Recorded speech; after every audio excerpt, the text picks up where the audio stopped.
So in my last videos, we talked about how big Disney World is, and we talked about how you go about trying to find the right resort for you. But that begs one question. How do you get from there to there on a property that's roughly the size of San Francisco? From the highways in the sky to the brand new palaces at Disney Springs, today we're talking about the Disney World transportation system.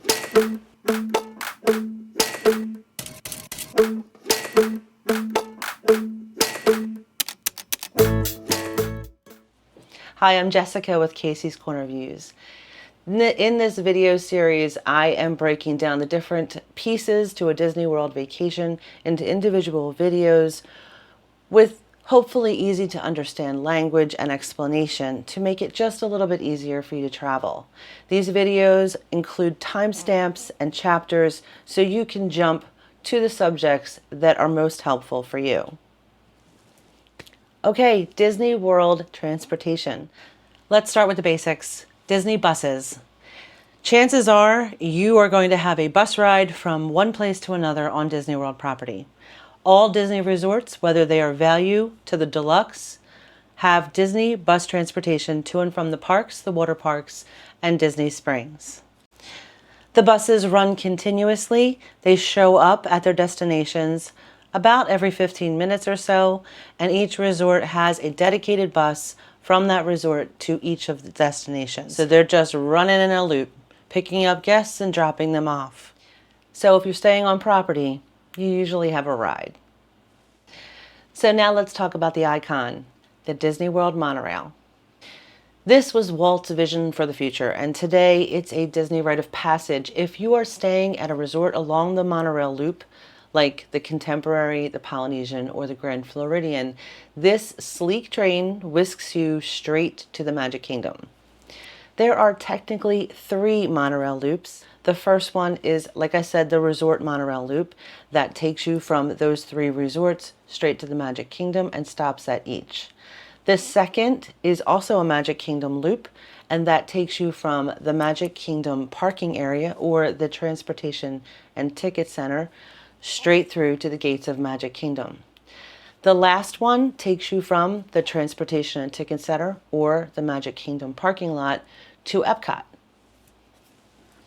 All right, so before moving on to the rest of the transportation systems, I'm going to preface it by saying that if you're thinking about what I said in the last video, imagining that Disney World is broken apart into different neighborhoods based on which resorts are around which parks, the transportation systems offered in those different neighborhoods are different.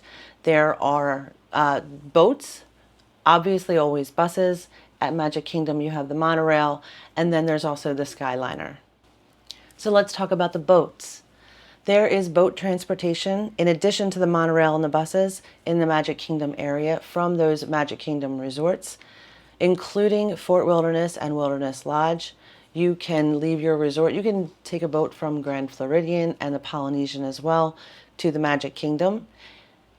In Epcot and Hollywood Studios area, you have the Friendship boats that leave from the Yacht and Beach Club, as well as the Boardwalk and even the Disney Swan and Dolphin to both Epcot and Hollywood Studios.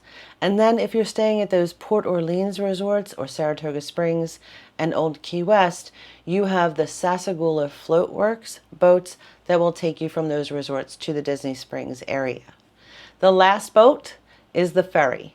And the ferry is in addition to the monorail option to get from the Magic Kingdom area, parking lot area, to the Magic Kingdom. It is a large double-decker boat. There are a few of them, and they travel from the TTC, or Transportation and Ticket Center, to Magic Kingdom as well. The Disney Skyliner.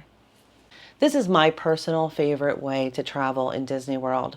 It connects resorts like Pop Century, Art of Animation, Caribbean Beach, and the Riviera to both Epcot and Hollywood Studios. It's almost always moving during and after those park hours, so wait times are usually non-existent, although it can get backed up slightly during peak morning and evening rushes. Just keep in mind that similar to the boats, the Skyliner does close for inclement weather or high winds. Navigating these options can still feel like a lot to plan on your own. if you're looking for a less stressful way to plan your Disney World vacation. As I mentioned, it is my full-time job to help guests travel to Disney World. My link is down in the description below. Contact me and let's chat and get you on your way. My services are at no extra cost to you. I book directly with Disney, and Disney pays me to book and plan your trip. I can be involved as much as you want. If you prefer to do the planning, you just want me there to answer your questions, I'm happy to do that. If you want me there every step of the way, providing you with every bit of information that I have, I'm okay with that too. If you're in a hurry and you want a more private experience, look for those polka dots. Minnie Van Transportation is the only paid-for Disney transportation on property. It is a rideshare service powered by Lyft. It's a premium cost, but you get expert Disney-trained drivers and door-to-door service. A pro tip, while mostly for only on-property travel, if you're staying at a deluxe resort, you can actually book a minivan for airport transportation to and from the Orlando International Airport. Now, this is a big update that you need to be aware of. Disney recently changed their policy for Disney Springs transportation. In order to travel by bus or by boat from Disney Springs, you need to have a valid hotel or dining reservation to the hotel that you are traveling to. This is preventing any off-property guests from using the Disney Springs as a free parking loophole to get to the parks. And remember, there are no direct buses from Disney Springs to the theme parks.